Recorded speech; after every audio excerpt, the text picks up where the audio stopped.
The morning Kate Carver walked into the Dodge City Land office with a forged deed in her dead husband's name. She had no idea that the one man she needed to fool was the one man in the Kansas territory who actually read every single word before he picked up his stamp.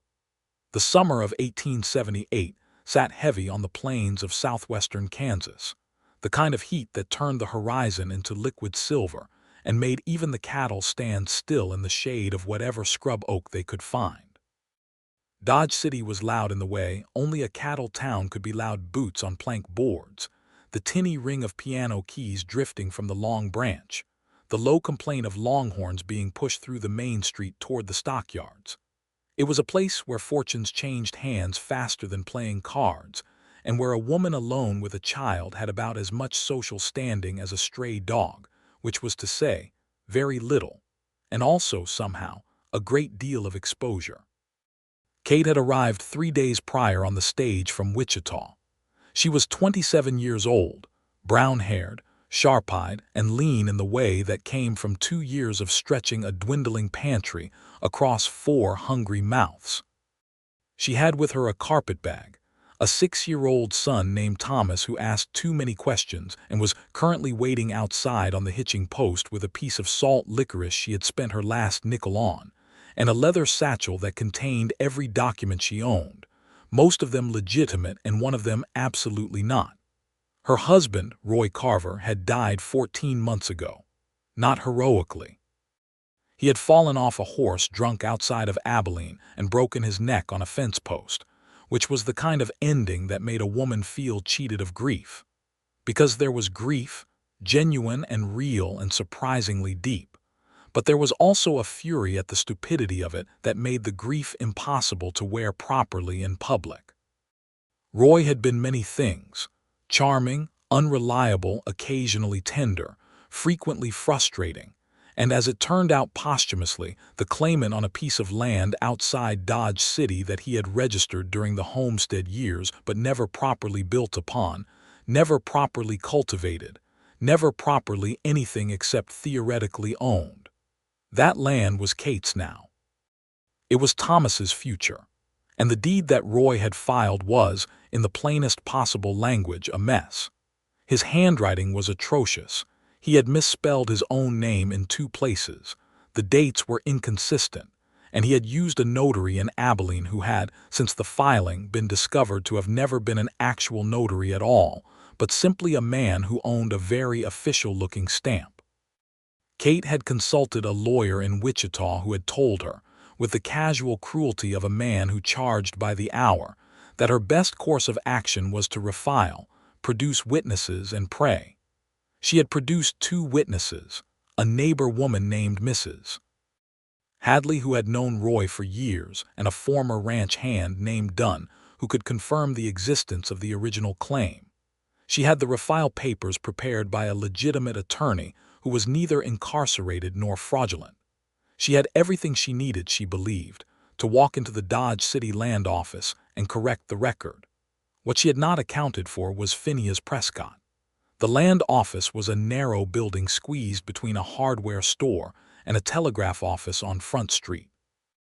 It smelled of paper and ink, and the faint underlying musk of too many anxious people having sat in the single waiting chair over too many years. There was a wooden counter, scarred with the rings of coffee cups and the gouges of belt buckles, and behind it were shelves upon shelves of deed books and record boxes and rolled maps tied with string. A small sign on the counter read, "Please have all documents ready for inspection. Phineas J. Prescott, Land Registrar." Kate had not been standing at the counter for more than 30 seconds before she understood that Phineas Prescott was not the sort of man you hurried. He was perhaps 32, though something about the careful stillness of him made it difficult to pin down precisely. He was not tall in the theatrical way of the cowboys who rode through town, but he was solid and broad-shouldered, with dark hair that needed cutting, and a pair of spectacles perched on his nose that he wore without any apparent self-consciousness whatsoever. His shirt was clean, but the cuffs were ink-stained. He had a pen behind his ear and another one in his hand, and he was reading, not glancing at, Not scanning, but genuinely, thoroughly, line-by-line reading. A document that another man had handed in before Kate arrived.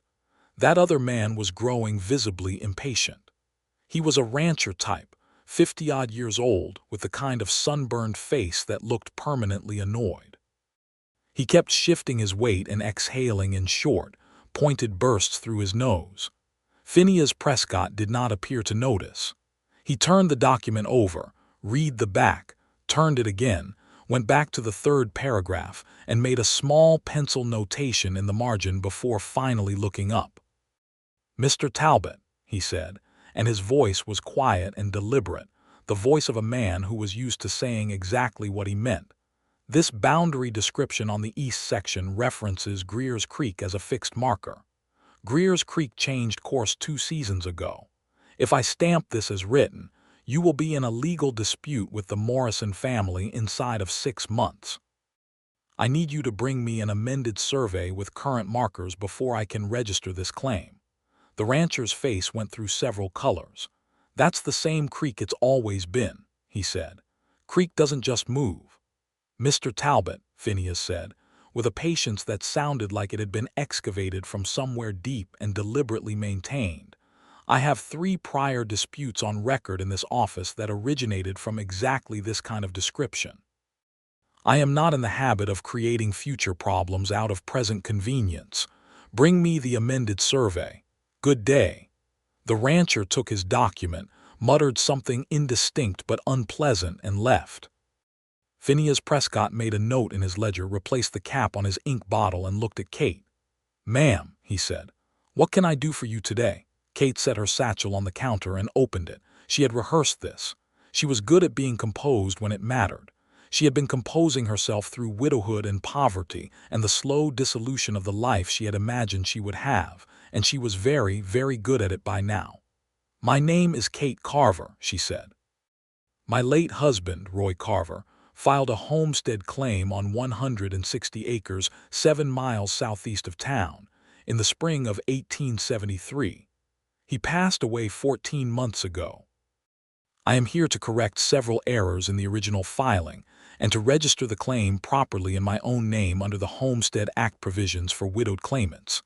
She laid out her documents one by one, in the order the Wichita lawyer had told her to present them: the death certificate, the original claim papers, the witness affidavits from Mrs. Hadley and Dunn, the correction filing prepared by the legitimate attorney, the letter from the county clerk in Abilene acknowledging the notary problem. All of it clean, organized, and as airtight as 5 months of preparation and the better part of her savings could make it. Phineas Prescott looked at the stack of documents. He looked at Kate. He picked up the first document, put on his spectacles, and began to read. He read everything, every line, every date, every margin notation.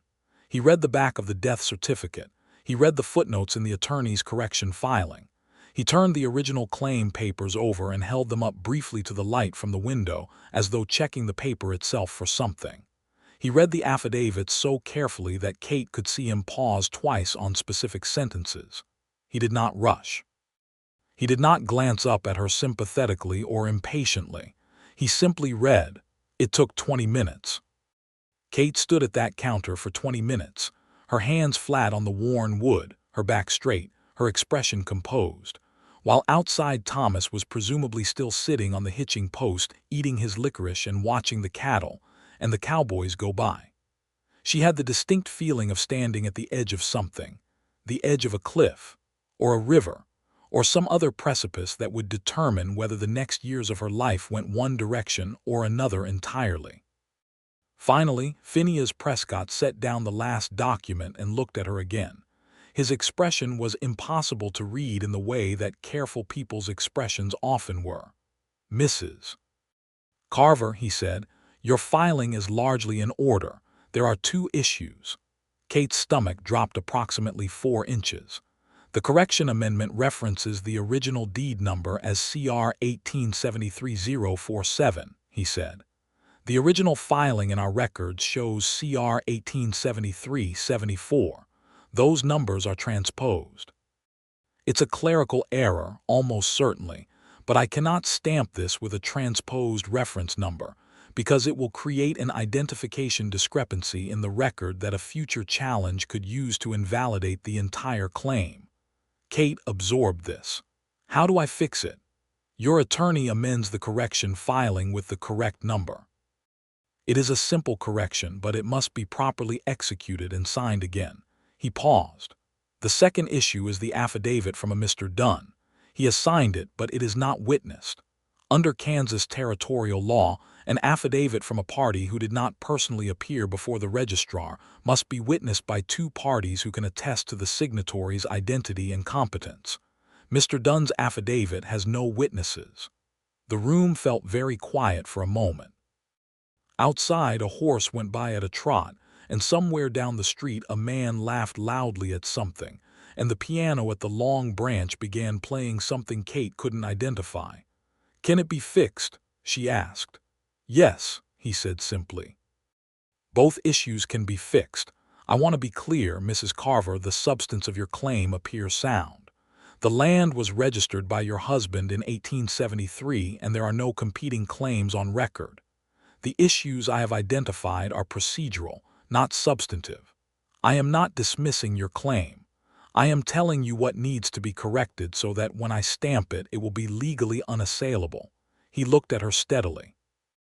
"I read everything before I stamp it precisely so that people do not lose their land on a technicality 2 years later." Kate stood very still for a moment. She had been braced for worse. She had been braced for dismissal, for condescension, for the kind of vague obstructionism that sometimes greeted women filing alone in government offices in this territory. What she had gotten instead was a man who had given her 20 minutes of genuine attention and told her specifically and exactly what she needed to do.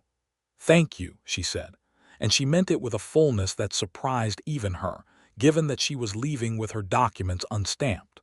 "Thank you, truly." Phineas Prescott looked at her for a moment, and something shifted very slightly in his expression. Not warmth exactly, but something adjacent to it, something cautious. "It's what the position requires," he said.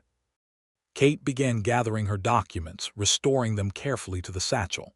"I will need to send word to the attorney in Wichita about the amendment. That may take a week, perhaps 2. The claim will still be here," he said. "No other party can file on land that is in process of being transferred. The original registration protects you during the correction period." She latched the satchel. She was at the door when she stopped and turned back. "Will you be the one reviewing it when I return? I want to make sure I have everything in order before I come back." Phineas Prescott had already turned back to his ledger. Without looking up, he said, "I review everything that comes through this office. Come back tomorrow if you have questions about the procedural requirements. I keep hours from 8 in the morning until 4 in the afternoon, Monday through Saturday." It was not exactly an invitation. It was not exactly not one either. Kate Carver said, "I will," and walked out into the blazing Kansas afternoon to find her son still on the hitching post, Licorice long gone, currently engaged in an intense conversation with a passing cowboy about the relative merits of different breeds of horses, which Thomas had apparently been researching by interrogating every cowboy he encountered since Wichita. She stood on the boardwalk and breathed the hot, cattle-scented air, and for the first time in several months, she felt something that was not quite hope, but was at least the shape of it, the outline of a door that might, if the hinges held, open onto something better than what she currently had. She sent the letter to Wichita that afternoon. Kate Carver was staying, for the moment, in a boarding house 2 streets off Front Street run by a woman named Mrs. Alma Burgess, who was wide, competent, and took no interest whatsoever in anyone's business unless it directly affected her dining room schedule. The rate was 30 cents a day for Kate and Thomas together, which included breakfast and supper, but not the midday meal, which Kate solved by keeping a paper bag of biscuits in the carpetbag that Thomas visited with what she considered excessive frequency. Thomas was an entirely manageable child in most respects, curious and adaptable in the way of children who had been moving around most of their lives, but he was not a child who ever stopped talking. He talked about horses and about what he had seen on the way through town, and about a boy at the boarding house named Charlie whose father drove cattle, and about whether there were bears in Kansas, and about why the sky was a different color of blue here than it had been in Wichita. "Because we are farther west," Kate told him, which was not accurate but was the kind of answer that satisfied a 6-year-old long enough to eat his supper. "What happened at the government building?" Thomas asked. He had a gift for picking the subject she least wanted to discuss. "I have to make some corrections to the papers," she said, "and then we will get the land, and build a house, and build a house." Thomas considered this. "Will it have a window I can see the horses from?" "It will have several windows," Kate said. "Eat your beans." She went back to the land office the next morning, not because she had any new documents to present, but because Phineas Prescott had said she could come back with questions about procedural requirements, and she had, upon a night's reflection, genuinely come up with several. She was also, if she was being honest with herself, and she tried to be, going back because the man had treated her with straightforward respect, and she found, after 14 months of people treating her with either excessive pity or thinly veiled doubt, that straightforward respect felt like a glass of cold water in a very long drought. She left Thomas with Mrs. Burgess, who had, it turned out, a deep and unconditional love for children that she expressed through the giving of tasks, and arrived at the land office at 9 in the morning. The rancher from yesterday was back, looking only marginally less annoyed, with what appeared to be an amended survey tucked under his arm. He was ahead of her, and she waited on the bench by the door while Phineas reviewed it, which took considerably less time than her documents had, and at the end of which Phineas opened his ledger, wrote something in careful black ink, picked up his official stamp, inked it, and pressed it to the document with the deliberate firmness of a man who understood the weight of what he was doing. Something about it struck Kate as almost beautiful. It was such a small gesture, a stamp on a piece of paper, and yet it was also, in a very real way, the thing that separated legal certainty from legal disaster. She could understand why he took it seriously. When the rancher left, slightly less annoyed now, with a legal deed folded into his breast pocket, Phineas looked over at Kate. If he was surprised to see her back the next day, as he had precisely suggested she could be, he did not show it. "Mrs. Carver," he said, "questions about procedure." "Several," she said, and came to the counter. She had genuine questions. She had written them down the night before by the oil lamp in Mrs. Burgess's boarding house, while Thomas slept, going through every step of the process that the Wichita lawyer had outlined and identifying every point at which something could go wrong. Phineas answered all of them with the same precise patience he had brought to her documents the day before, never condescending, never rushing, pointing her once to a specific provision in the territorial code that he pulled from the shelf behind him, and opened to the exact page without having to search for it.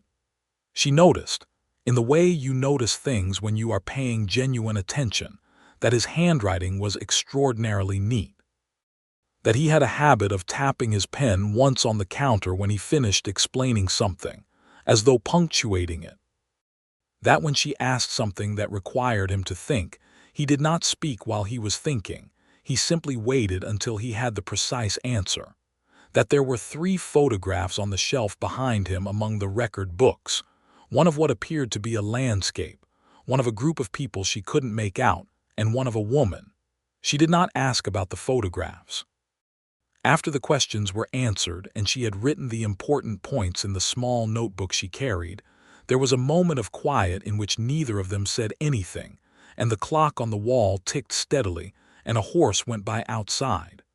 "How long have you been with the land office?" she asked. It was not one of the procedural questions she had come with. She was not entirely sure why she asked it. Phineas looked at her with that careful expression, as though assessing whether the question was a social one or a practical one. He seemed to conclude it was social and did not appear to find it objectionable. "For years," he said. "I came to Dodge City in '74. "Where from?" "Ohio originally. Studied law in Cincinnati for 2 years, then decided I preferred the territory. You left law for land registration. She did not mean it critically, but she heard how it might sound and added quickly, I only mean it seems like an unusual path. Less unusual than it sounds, he said. Land law in the territories is some of the most complex law in the country right now. Half the cases that go to federal court start with a bad deed or a contested claim. I thought if the problems start here, perhaps I should be here. He said it matter-of-factly, without any apparent need for her to be impressed by it. She was, though. Quietly and without showing it, she was. My husband didn't read anything before he signed it, she said, and was surprised to hear herself say it. It was not something she meant to offer. Roy was dead, and she did not speak critically of the dead, especially not to strangers. But Phineas Prescott had explained to her, in clear and patient language, that her husband's careless filings were the root of her current problem, and somehow that made it easier to say plainly. It's common, Phineas said. He did not say it with judgment. People filing claims in the territories are often moving fast, working with documents that aren't always explained to them, dealing with notaries and surveyors who are sometimes legitimate and sometimes not. The errors I see most often are not the result of dishonesty. They are the result of haste. Kate nodded slowly. He was a man of considerable haste, she said. She did not say it bitterly. She said it the way you say something that is simply true. There was another small silence. The clock ticked. Phineas replaced the cap on his ink bottle. I hope the corrections come through cleanly, he said, which was, she recognized, a polite way of concluding the conversation without being dismissive of it. He had other work. She had occupied 20 minutes of his morning on questions that could have waited, and he had answered them all the same. Thank you again, she said. I mean it. He looked at her, and this time the thing she had seen the day before, the something adjacent to warmth, was a little clearer.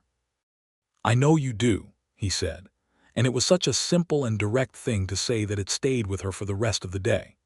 She walked back to Mrs. Burgess's boarding house through the dust and heat of Front Street, past the general store and the cattle pens and the barber shop and the clatter of an ordinary cattle town morning, and she found herself thinking about Phineas Prescott with the specific, careful attention she usually reserved for problems she was trying to solve. Not because he was a problem, but because he occupied her mind in the way that occasionally useful and unexpectedly interesting things did. She had not thought about a man that way in a long time. She was somewhat suspicious of herself for starting now. The letter from Wichita arrived in 9 days, not 2 weeks, because the attorney she had hired turned out to be both efficient and motivated by the prospect of her good opinion, which she had made clear would not extend to delays. The amended correction filing arrived with the transposed numbers corrected and signed and notarized by a legitimate notary, whose credentials the attorney had included, unprompted, as a separate document. He had also, on his own initiative, obtained a properly witnessed version of Dunn's affidavit, having tracked down Dunn's location, and sent a deputy to witness his signature in the presence of 2 named parties. Kate read the letter standing at the counter in the post office and felt the first genuine relief she had experienced in more than a year, a loosening in her chest that was almost physical.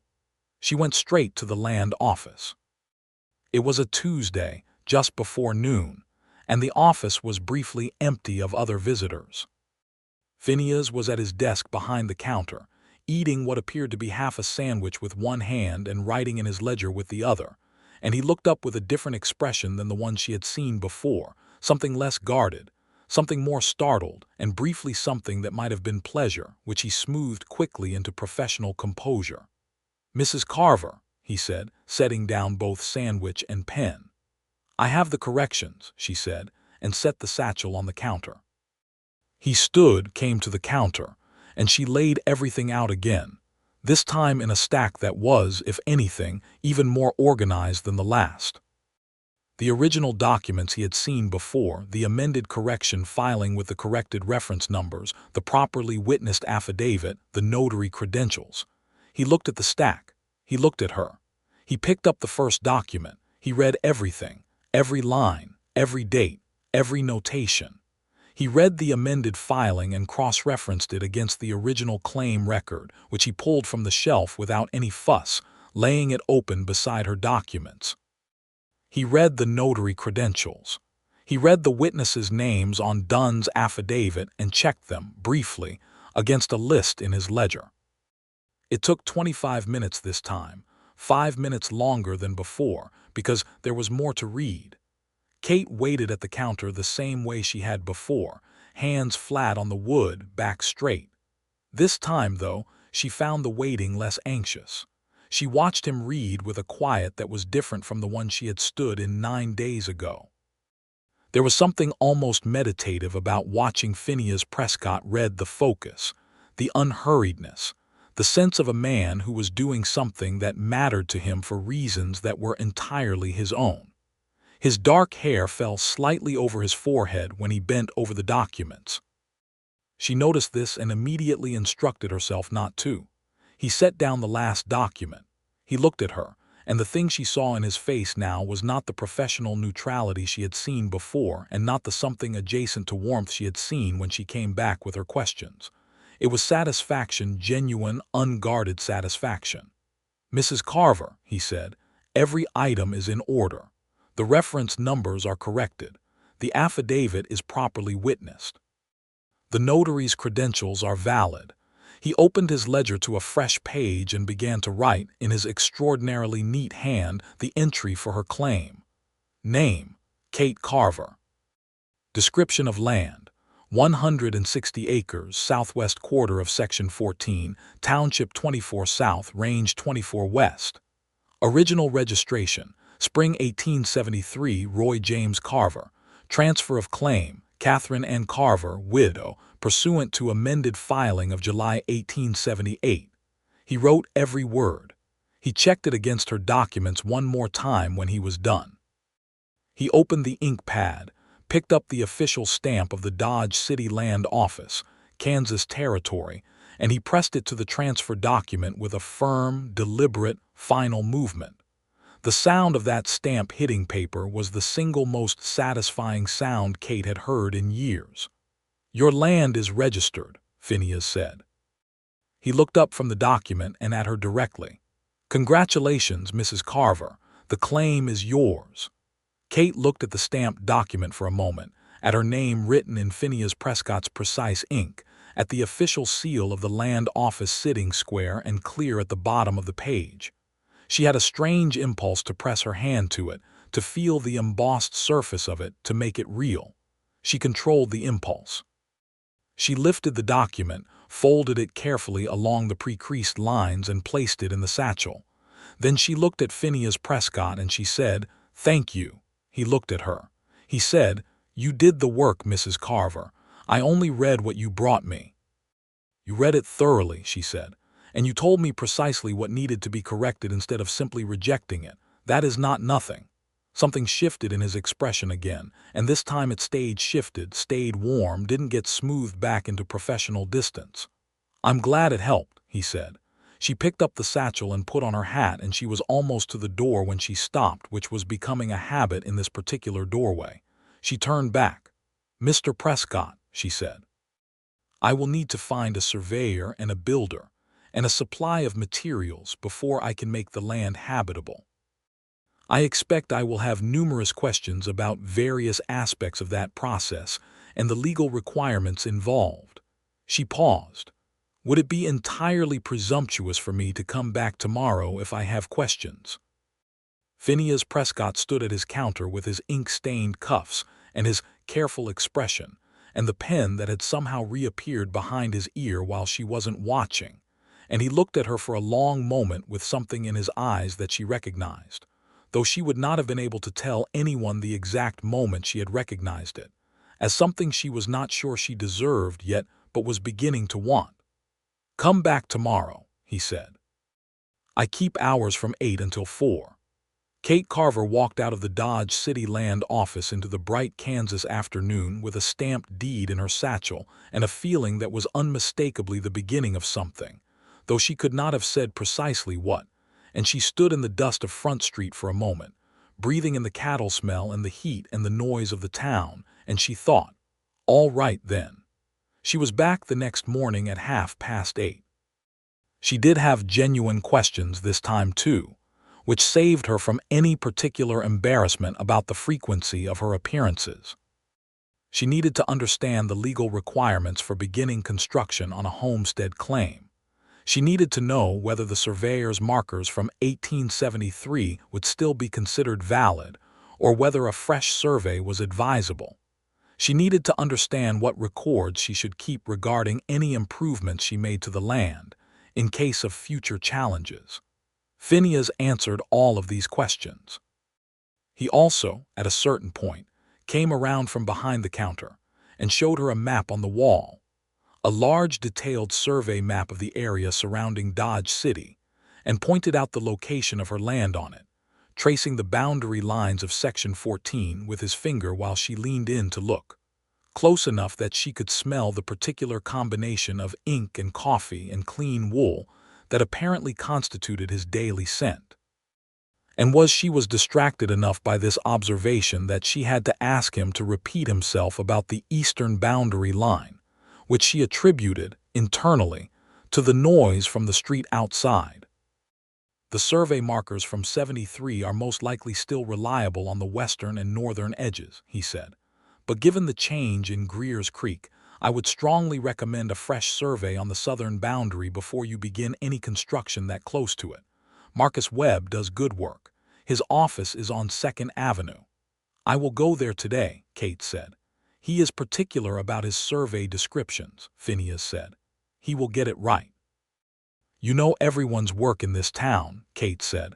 I see the results of everyone's work, he said. It amounts to the same thing after 4 years. She was quiet for a moment, looking at the map, at the small rectangle that represented her 160 acres and everything she was building toward. Have you ever wanted to own land yourself? She asked. He was quiet long enough that she wondered if she had said the wrong thing. I have a small plot, he said finally, about 3 miles north of town. I'm not farming it in any serious way. It's more, there's a good view of the plains from the rise on the north side. I find it useful to go there and think. He said it a little self-consciously, as though he had not meant to say quite that much. That sounds like a good reason to own land, Kate said. Better than most. He looked at her with the expression she was beginning to think of as his genuinely looking at her expression, as opposed to his professionally attending to you expression, which was similar but not the same. Most people buy land to use it, he said, for a view seems frivolous. Most people don't have your job, she said. If I read disputed deeds all day, I should think a view of the open plains would seem absolutely necessary. He laughed. It was unexpected, not loud, not theatrical, just genuine, a small surprised sound, and it changed his whole face for the moment it lasted. Kate felt something warm and unguarded move through her, the way warmth moves through a cold room when someone opens a door into sunlight. She left the land office 45 minutes later and went to find Marcus Webb the surveyor, who was, as advertised, extremely particular, and who scheduled a survey for the following Monday. She also went to the lumber yard and the general store and priced building materials, which was sobering, and to the bank where she spoke with a loan officer about the rates for building a homestead, which was more sobering still. And by the end of the afternoon she had a list of figures that were tight but possible if she was careful, and if the first season's crops came in, and if she sold the corn and not just the wheat, and if nothing went wrong. A lot of ifs, but if she could work with. Over the following 2 weeks, she found herself at the land office every 2 or 3 days. Some visits were genuinely practical. She had legal questions. She needed documents witnessed. She brought Marcus Webb's completed survey in for registration and stood waiting while Phineas read every line of it with the same unhurried thoroughness as always.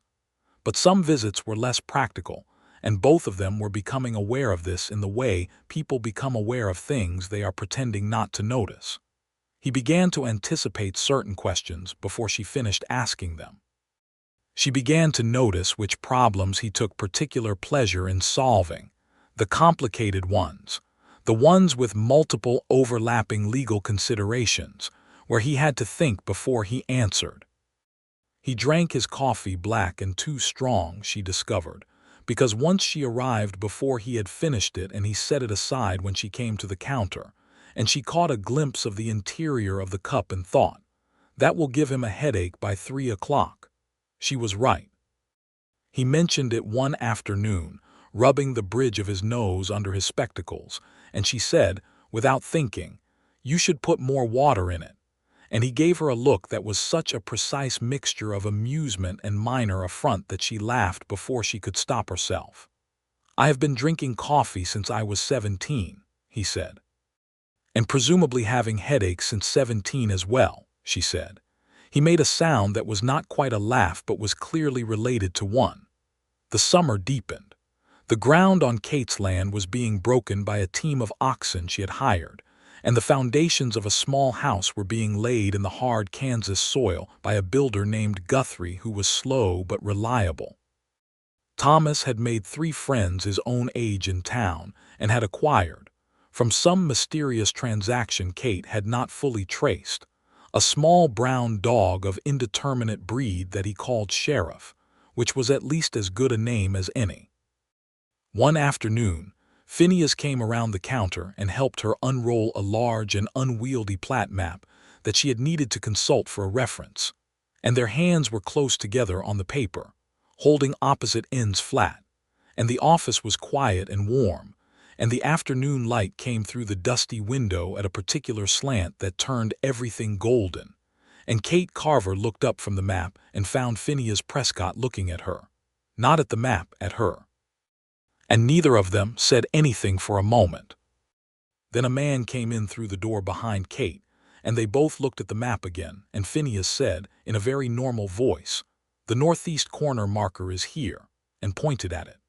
After the man had been attended to and had left, Kate rolled the plat map back up and tied the string around it and said, conversationally, as though nothing had happened, which of course nothing had, "I want to put a kitchen garden on the eastern side. Is there any particular orientation the law requires for improvements?" Phineas, equally conversationally, said, "No. The law concerns itself with the land, not with where you put your kitchen garden." And then, after a small pause, "Facing east makes sense if you want morning sun on it." She looked at him. "You know gardening as well as land law. My mother kept a kitchen garden," he said. "East-facing, she swore by it." Kate thought about this, about Phineas Prescott as a boy in Ohio watching his mother tend an east-facing kitchen garden. "Where is your mother now?" she asked. "She died when I was 22, he said. "She and my father both within a year of each other. Influenza, the winter of '68. He said it simply, the way people say things that are deeply true and have been lived with long enough to be said simply. "I'm sorry," Kate said, and meant it fully. "Thank you," he said. He looked at her, and she thought that perhaps he was understanding, in this moment as she had understood it months ago when she said the same words to him, what it was to be thanked genuinely. After that day, something was different between them, though nothing particular had been said or done. They were both careful people, and they did not rush. But there was a warmth in the land office now that was not the Kansas heat, a quality to their conversations that had shifted from professional courtesy to something that acknowledged, without stating, that they were paying attention to each other in ways that went beyond procedural questions and deed registrations. She invited him to see the progress on the house, the first week of August, mentioning it in the same practical tone she used for most things.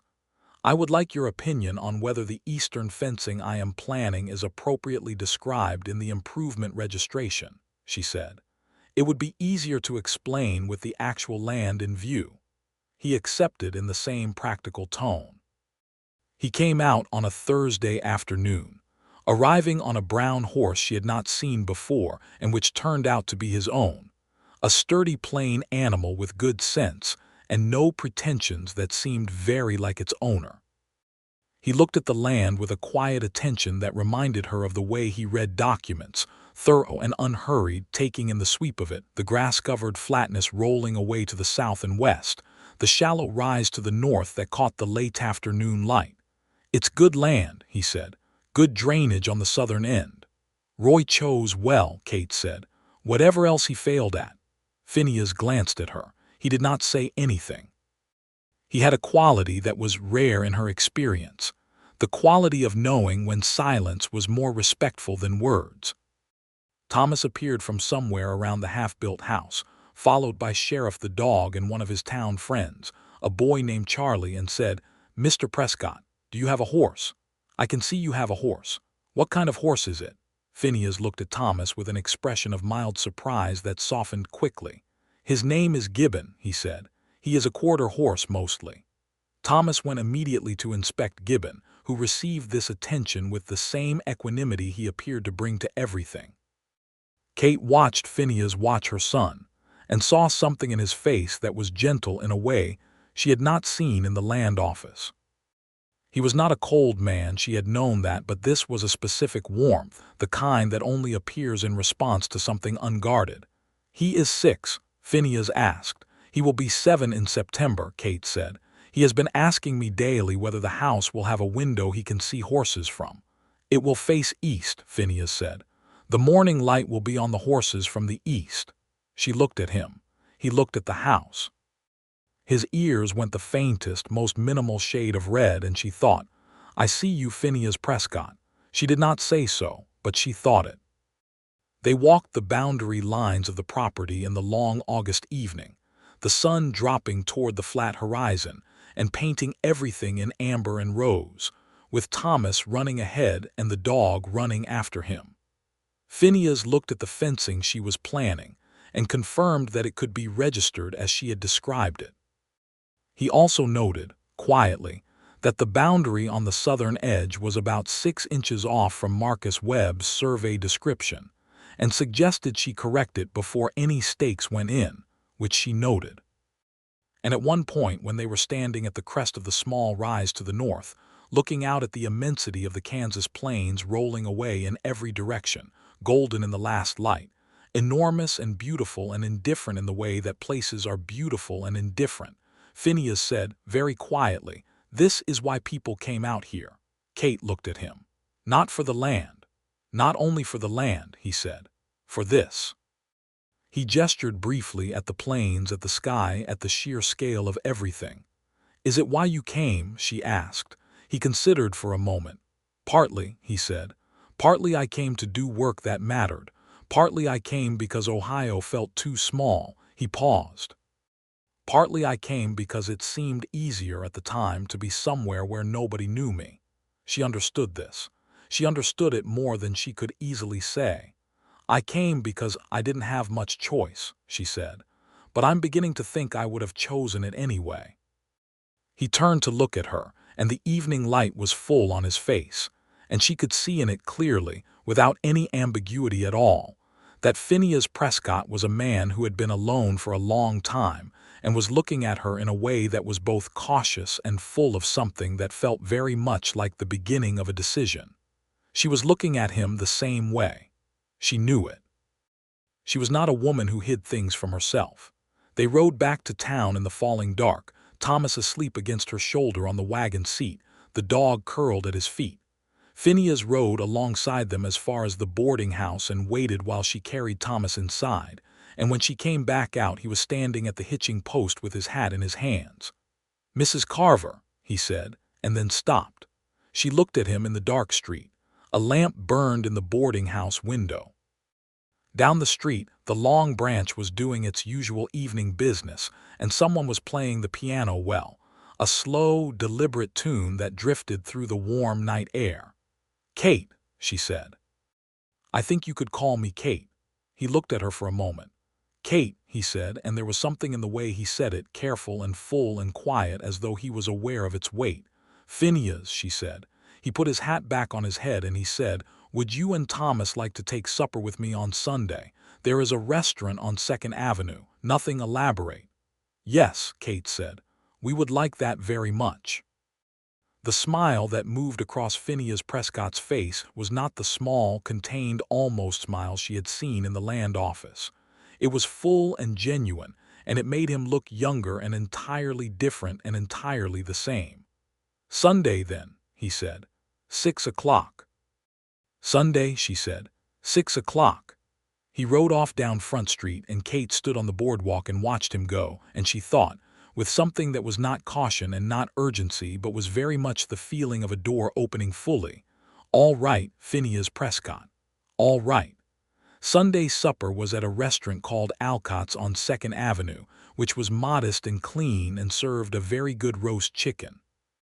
Thomas ate enough for 3 people, and spent most of the meal grilling Phineas on the specifics of land registration, which was not the conversational topic Kate would have chosen for a first supper, but which Phineas appeared to find genuinely delightful, explaining to Thomas in patient and age-appropriate terms how a homestead claim worked, which led to a long and unexpectedly interesting digression about the history of the Homestead Act of 1862 that held Thomas's attention in the way that only things that seemed real and large could. Kate watched them across the table and felt something settle in her, quiet and warm and a little frightening in its depth. Afterward they walked down to where Front Street met the Arkansas River, all 3 of them, Thomas running ahead with his characteristic energy and the late summer evening soft around them. The river was low and brown, and the cottonwoods along the bank moved in the small breeze. Thomas found a remarkable stone and required Phineas's opinion on it, which Phineas gave with full seriousness, and Kate walked beside Phineas in the near dark, their arms occasionally brushing. "You are good with him," she said quietly. "He is a good deal easier than most of the people I deal with on a weekly basis," Phineas said. "He asks better questions." "He is a good boy," Kate said. "He has had to adapt to things that most children his age haven't. He doesn't complain about it." "He takes after his mother," Phineas said, and said it without looking at her, watching Thomas race after something along the riverbank, and Kate felt the words land somewhere central and warm. "You don't know me that well yet," she said. "I know you better than you might think," he said. "I have watched you navigate a complicated legal process alone, with limited resources, in a situation that was not your fault without any display of self-pity whatsoever. I know that's not nothing." She was quiet for a moment. The river moved. The cottonwoods whispered. Thomas came running back with a second stone, even more remarkable than the first. "My husband died," Kate said, "and I was sad, and then I had to stop being sad and do the next thing. And the thing after that, I don't know that it's a virtue. It is more like a necessity." "Most virtues start as necessities," Phineas said, "and become something more afterward." She looked at him, at his profile in the evening light, at the careful set of his face and the particular quality of stillness he had, the stillness of someone who thought before they spoke and meant what they said, and she thought, "I am falling in love with this man. I am doing it quietly and without particular drama, but I am doing it, and it is absolutely, entirely happening." She did not say this. She said, "We should get Thomas home. Mrs. Burgess locks the front door at 9. They walked back through the warm night, Thomas between them, carrying his stones with both hands, and at the boarding-house door Phineas said good night to Thomas first, formally and with a handshake that Thomas received with enormous seriousness, and then looked at Kate. "Thank you for supper," she said. "Next Sunday," he said. "Next Sunday," she said. By September, the house on Kate's land was framed and roofed and the windows were in. It was small, a kitchen, a sitting room, 2 bedrooms and a porch that faced east, because Phineas had mentioned the morning light on the horses from the east, and she had taken that and never forgotten it. Thomas's room had a window that looked out toward the pasture, and the first time she showed him, he pressed both hands to the glass and said, "I can see the horses from here," with a satisfaction so complete that it made Kate press her lips together to keep the emotion from showing. They had supper together, Kate and Phineas and Thomas, every Sunday through September. They also began to see each other on other days in less formal ways. He stopped by the building site once with a question that was transparently a pretext, and she knew it was a pretext, and he knew she knew, and neither of them mentioned it. She stopped by the land office more often than was strictly necessary, and they talked about things that were farther and farther from deed registration, about Ohio and Wichita, about the changes coming to the territory, and whether Kansas would be a different place in 10 years, about books they had read and things they believed. He had opinions about everything, held carefully and stated directly.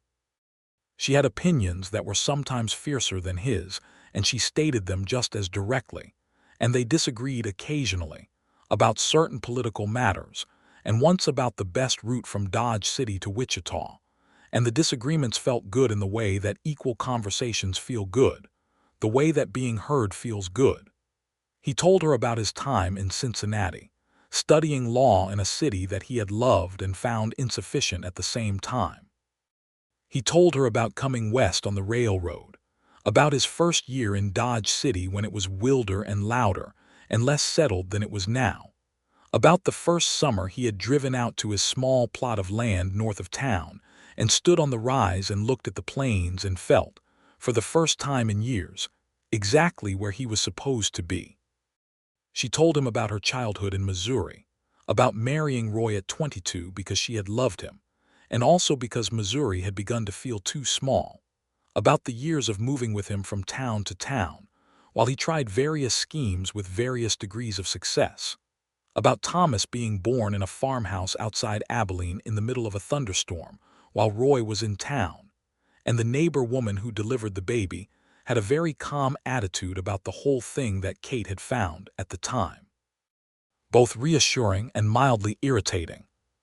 He laughed at the neighbor woman's story, genuinely, fully, the full laugh she had heard only rarely and treasured, and she felt the warmth of it like sunlight. October came. Kate moved into the house with Thomas and Sheriff the dog. The move was largely accomplished in 2 wagon loads, because they did not own very much, but what they had was sorted and placed and arranged, and the kitchen garden she had planned was staked out in the soil to the east where it would catch the morning sun, and the pantry was stocked with what she had been able to put by, and on the first night in her house on her land Kate sat on the east-facing porch with a cup of tea and listened to the Kansas night and thought, quietly and with all of her heart, "Mine. This is mine." Thomas, in his room with the horseview window, was asleep almost before she had put out his lamp. Sheriff slept on his feet, which she had determined weeks ago she was not going to permit and had not managed to prevent. Phineas came to supper at the house the following Sunday. It was the first time she had cooked for him, and she made a roast chicken herself, the same menu as Alcott's on their first supper together, which was either a coincidence or a small private joke on her own part. She did not decide which. He noticed it. She could see him notice it. He did not say anything about it, only looked at the table and then at her, with an expression of particular attention that she had come to understand as his version of being moved by something. After supper he helped Thomas with the horses. Kate had acquired 2, a solid working mare for the farm and a smaller gentle pony that was theoretically for farm use and was practically for Thomas, who had immediately named it General and spent every available hour brushing it. Phineas and Thomas were in the small barn for an hour while Kate cleaned up, and she could hear through the window the low sound of Phineas's voice and Thomas's rapid-fire questions, and the occasional response that suggested Phineas was answering them with as much patience and thoroughness as he brought to everything else. When they came in, Thomas was rosy with cold and deeply satisfied in the way of children who have been doing something they loved for an hour, and he said, "Mr. Prescott says the mare has a good shoulder. She will be a hard worker," with the authority of one who now knew about horse shoulders. Kate caught Phineas's eye over Thomas's head, and the look between them was so full of something that it almost needed to be put down. Thomas went to bed at 8, and Kate made 2 cups of coffee, much weaker than Phineas normally made his own because she was not going to be party to him having a headache, and they sat in the sitting room of her house on her land in the October night, and outside the wind was picking up across the plains, the kind of wind that in Kansas in October says, "Winter is coming, and you'd better be ready for it, but not yet, and for now there is still this." The lamp made a warm circle. The house smelled of the supper and the clean wood of the new walls. "I want to ask you something," Phineas said. He set his coffee cup on the small table beside his chair and looked at her directly in the way he had, the way that was never anything less than the full weight of his attention. "Ask," she said. "I have been—" He stopped. He was not a man who searched for words often. When he did, it was notable. "I am not practiced at this," he said. "I want to say that plainly because I want to say everything plainly to you." "I know you're not practiced at it," she said. "Neither am I not truly." He looked at her. "I have been happier since you walked into my office," he said. "I want you to know that. Whatever you think of the rest of what I say, I want that to be clear." "It's clear," she said softly. "I'm not a man of large gestures," he said. "I'm a man who reads everything before he stamps it, as you've noticed, which means I am thorough and I am sometimes slow, and I do not make declarations unless I am certain of what I mean." He looked at his hands for a moment, at the ink-stained cuffs of his good Sunday shirt, and then back at her. "Kate, I am certain of what I mean. I would like to court you properly if you are willing. I would like to do it in the open, as a man who is serious about what he's asking. And I would like to do it with the understanding that I am asking because I intend, if you will have me, something lasting." Kate Carver sat in her chair in her sitting room in her house on her land and looked at Phineas Prescott, this careful, thorough, quiet man who had read her documents line by line before he stamped them and told her exactly what she needed to do and wished her well, and who had said come back tomorrow and meant it in ways that had expanded far beyond procedural questions. "Yes," she said, "I am willing, and I want the same thing." He breathed out, and she saw in his face the unmistakable relief of a man who had been holding something very carefully for a long time and had just been allowed to set it down. "Good," he said. And then, after a moment, with the small smile she had come to love in its particular containedness, "Good."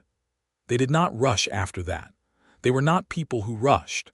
Phineas came to supper on Sundays and sometimes on Thursdays, and Kate went to town twice a week and stopped at the land office not always for official business. He showed her the plot of land he owned north of town, the rise with the view of the plains, one gray November afternoon, and she stood beside him on the high ground and looked out at the enormous sky and the flat gold-brown grass going on forever and understood immediately why he had needed it. "I want to build something here eventually," he said. "Something small, just enough." "Just enough is good," Kate said. He looked at her. "What would you build?" he asked. She thought about it. "A porch," she said, "facing west for the sunsets." He smiled. The full smile, not the small one. "Facing west," he agreed. Thomas, who had been down the slope poking at a prairie dog hole, came running back up and said, "Is this your land, Mr. Prescott? Can I come here?" And Phineas said, "Whenever you like," with an ease and naturalness that made Kate look away for a moment at the plains, at the enormous, endless plains, because the feeling in her chest was too full for company. Christmas came to Dodge City with cold and snow that dusted the street and lay on the rooftops and made everything briefly, temporarily, improbably clean and quiet. Kate and Thomas had Christmas dinner with Phineas at Alcott's, and afterward they drove out to her land under a sky that was clear and cold and full of stars. They sat on the porch in their coats with blankets and looked at the stars until Thomas fell asleep against Kate's shoulder, and Phineas sat beside her in the cold night, and his hand found hers under the blanket and held it, and she held back, and they did not say anything at all for a long time because there was nothing that needed saying. He kissed her for the first time in January, on the porch of the land office, at 4:30 on a Friday afternoon when the office was closed. It was a brief, deliberate, entirely intentional kiss that tasted like strong coffee because he had not yet, even in January, reduced the strength of his coffee, and she had not yet stopped trying to convince him to. And it was the most thoroughly himself kiss she could have imagined from him, careful and certain and full of something that was going to last. She kissed him back, thoroughly and deliberately and with all the same certainty. "I've been thinking about that since August," he said. "Since August," she said. "The evening at the river," he said. When Thomas found the stone, you laughed at something he said and I thought he stopped. You thought what? She said. I thought I had better be very sure before I said anything, because if I said it and you did not want it, I would have made things considerably more complicated. He looked at her. I was sure by September, but I thought I should wait a bit longer to be certain. You read everything before you stamp it, she said. Yes, he said. Even this. She laughed, and he smiled, and the January cold was bitter around them, but the porch of the land office was warm in a way that had nothing to do with temperature. By spring, he had asked her to marry him. He did it on the rise of his land north of town in March, with the first green of the prairie coming up through the brown and the sky enormous and pale blue over the plains, and Thomas present because Thomas was a part of this and he understood that. He had asked Thomas first, privately, on a Thursday evening the week before, which Kate did not know about until afterward. Thomas had apparently said, yes, because you know about horse shoulders, which was a criterion she had not anticipated but found entirely satisfactory. He asked her on the rise in the March wind, simply directly, with the ring he had ordered from a jeweler in Wichita, a plain gold band with a single small stone that was exactly right and nothing more than it needed to be. She said yes. She said it twice, in fact, because she wanted to be sure he knew she meant it. They were married in May of 1879, in the small church on 2nd Avenue, on a morning that was clear and warm and smelled of the prairie coming back to life after the winter. Mrs. Burgess was there, and Marcus Webb the surveyor, and the Alcott family from the restaurant, and two of the women from town Kate had become friendly with over the fall and winter. Thomas stood beside Phineas at the altar and was so solemn and proud that he looked, briefly, about 40 years old, and Sheriff the dog had been explicitly uninvited, but was nevertheless visible through the church window sitting on the front step. The preacher read the words. Kate and Phineas said the words. He slid the plain gold ring onto her finger and she looked at it, and then at him, at his face in the May light.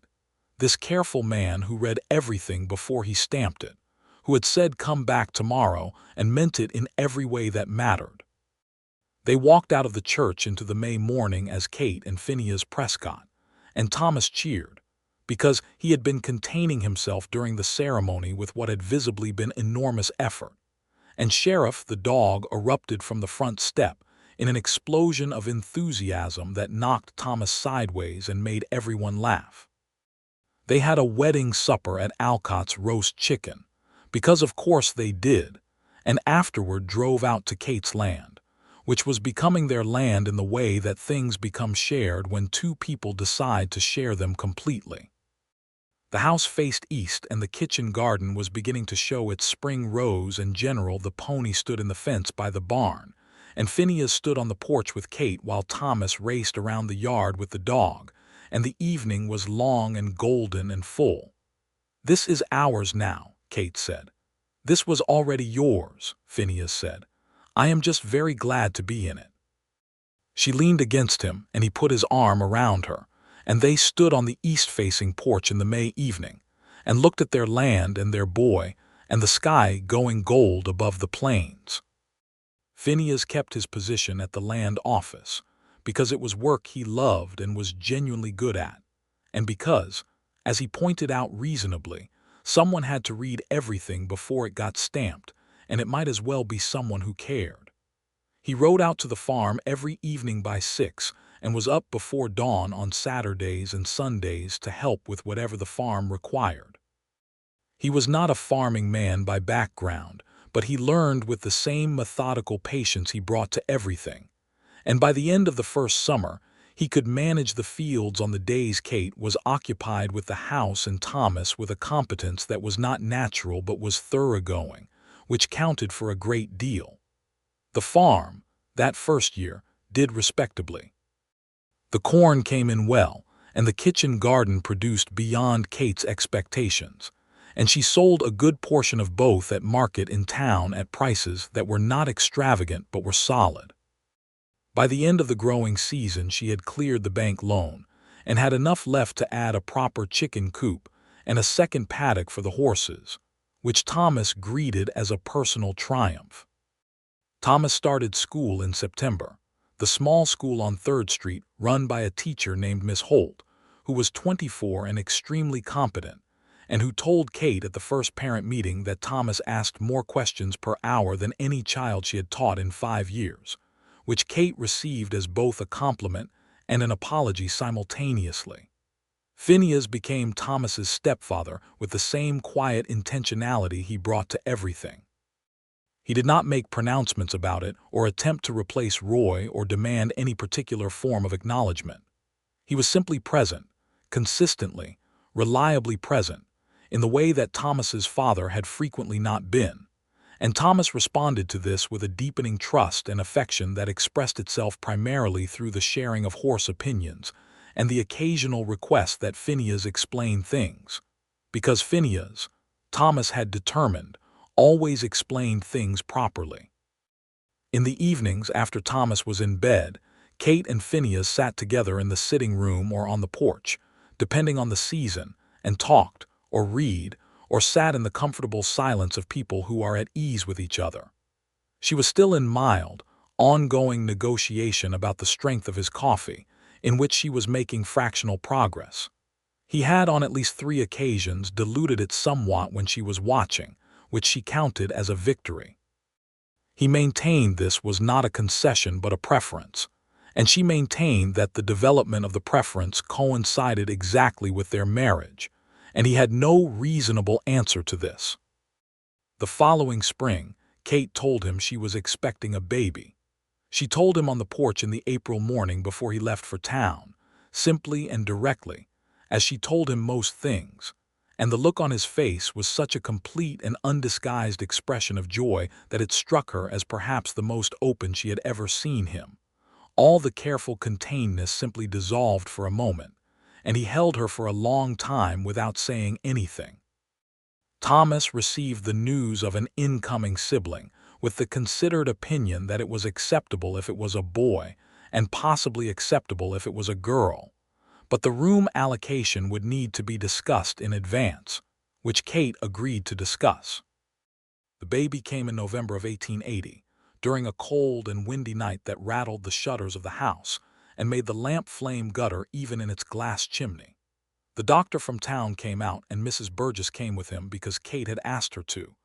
And Phineas was there the whole time in the way he was always there, steady and present and quiet when quiet was needed and speaking when speaking was needed, holding her hand when she needed it and stepping back when she needed space. The baby was a boy. They named him James Roy Prescott, the first name for no one in particular except that they both liked it, the middle name because Roy Carver had been many things and had not always been enough.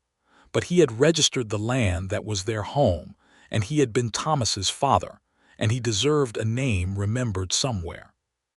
Thomas held the baby with the serious care of an 8-year-old who has been given responsibility and intends to honor it, and the expression on his face was the most unguarded thing Kate had ever seen from him.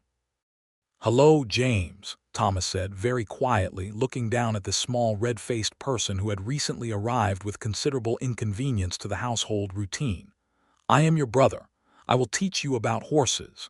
Kate pressed her face briefly against Phineas's shoulder and did not entirely keep herself from crying, which was acceptable in a circumstance like this one, she had decided. "Two," Phineas said, very quietly, looking at Thomas and James and then at her.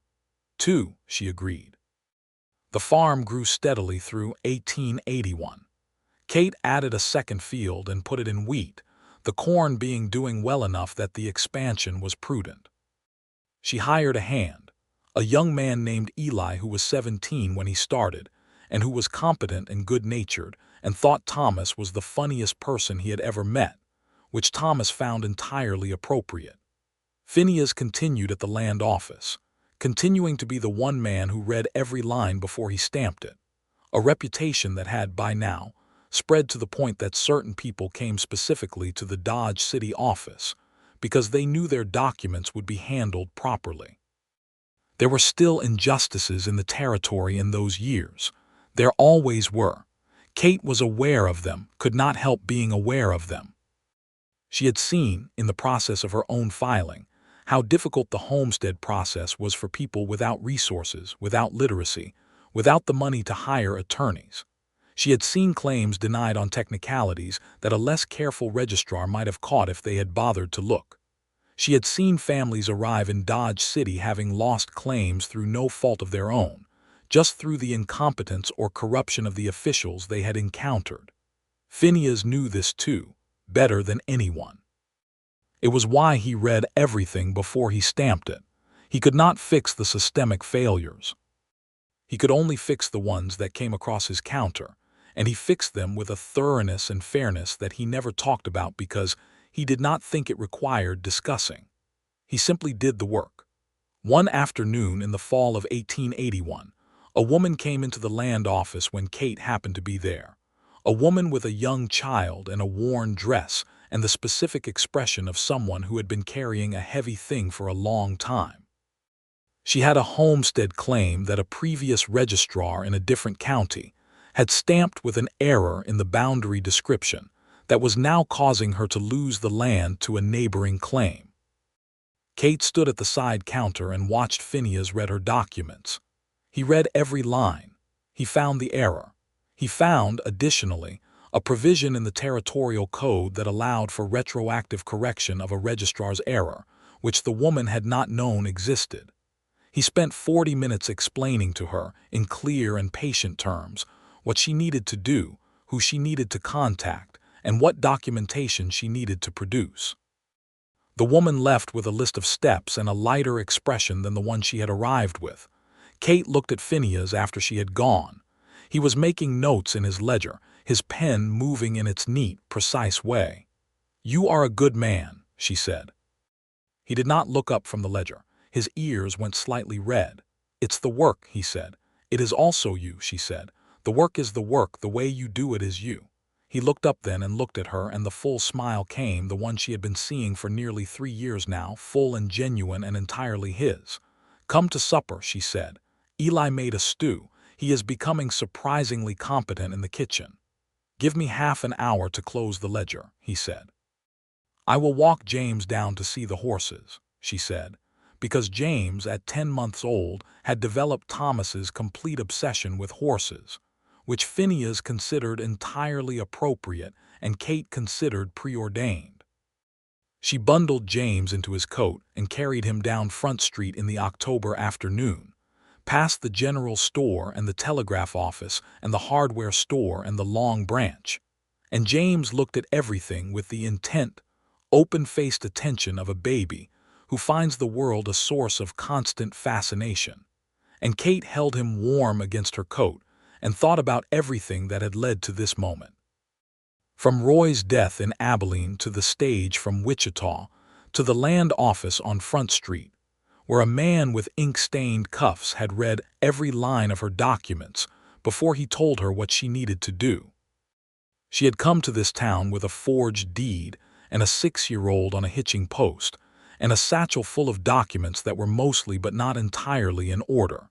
And she had left the land office that first day with nothing stamped, but with the specific and actionable knowledge of exactly what needed to be corrected, which was all she had needed.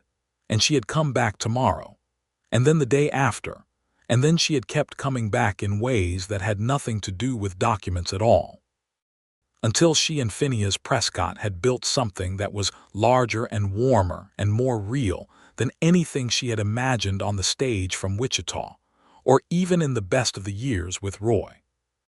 James grabbed a fistful of her hair and pulled it, which was his current preferred form of communication. "Ow," Kate said pleasantly. "I see you." She stopped in front of a dry goods store window that had her reflection in it, her and James, her face in the late October light, and she looked at herself for a moment. She looked like a woman who had what she needed. She looked like a woman who was home. Phineas found her there, 15 minutes later, having closed the ledger and locked the office. He had Thomas with him, Thomas having appeared from somewhere. His school was 2 streets away, and he had a route home that involved stopping at approximately every point of interest along it, which was most of them. Phineas had his hat and his coat and his ink-stained cuffs showing at the sleeve, and Thomas was carrying a stick he had found for some reason, and the dog was at his heels. And they were in the middle of what appeared to be a conversation about the migratory habits of prairie birds, because Thomas had recently become interested in birds after finishing his current cycle of horse obsession. Kate looked at them coming down the street toward her in the October afternoon, this man and this boy, her son and her husband, the dog bounding between them, and James made a happy sound in her arms that was approximately his name for Phineas, which sounded like FNN, and was clearly unmistakable in intent. "There," Phineas said, seeing her, and raised a hand. She raised her free hand back. They walked together down Front Street toward home, all of them, in the fall light that was going gold and long over the Kansas plains. And Kate thought about the east-facing porch, and the kitchen garden, and the window where Thomas could see the horses, and the small stamped deed in the tin box under the floorboard with Kathryn and Carver written, in Phineas's precise hand, and the official seal of the land office pressed firm and square at the bottom. Phineas fell into step beside her, and his hand found hers in the way it did, naturally, as though it had always done this. Thomas walked ahead, explaining birds to himself or possibly to the dog. James reached out toward Phineas with the confidence of a person who knows exactly where they are going and who will be there to receive them. "Good day?" Kate asked. "Good day," Phineas said. He looked at James and then at her. "Better now. Even Eli Stu," she said. "Especially Eli Stu," he said. "He is becoming surprisingly competent." "That is exactly what I said," Kate told him. "I read everything you say very carefully," he said. "It's a habit." She squeezed his hand. He squeezed back. The plains opened out around them as they turned toward the edge of town, the last of the afternoon light pouring across the grass in long, flat bands of gold, the sky vast and perfectly blue above the horizon, where it was always a different shade than anywhere else she had ever been. A hawk rode the thermals somewhere overhead, a slow, patient spiral, and the wind moved through the grass the way it always did on the Kansas plains, gentle and endless and full of the smell of distance. Kate Carver Prescott walked home through the October afternoon with her husband beside her and her sons ahead, and behind, on the land she had fought for and claimed and built upon, in the town she had arrived in alone and was leaving daily in the direction of everything she had wanted, and she thought, "This is it. This is the thing.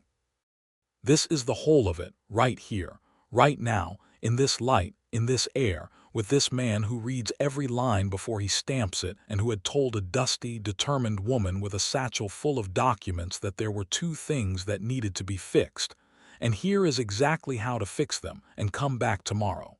She had come back. She had kept coming back. And tomorrow she would do it again, and the day after, and for all the days after that, all the long bright days on the Kansas plains, all the lamplit evenings in the sitting room, all the breakfasts and suppers and Sunday mornings and October afternoons, all the watching Thomas grow and James grow and the farm grow, all the seasons of it, real and warm and entirely, permanently, irrevocably hers. Phineas looked at her as they walked, the way he looked at her sometimes, as though checking that she was real, as though the fact of her beside him was still slightly astonishing to him even now, and she looked back. And neither of them needed to say anything, because they had both always known that some of the most complete and certain things in a life were the things that required no words at all, only the full and genuine weight of someone else's attention, the way a careful man looks at a document before he stamps it. Slowly and thoroughly, line by line, making sure of every word. She had been read and she had been seen, and she was stamped in the best possible way indelibly on the life of Phineas Prescott and he on hers. Come back tomorrow, he had said. She had. She always would.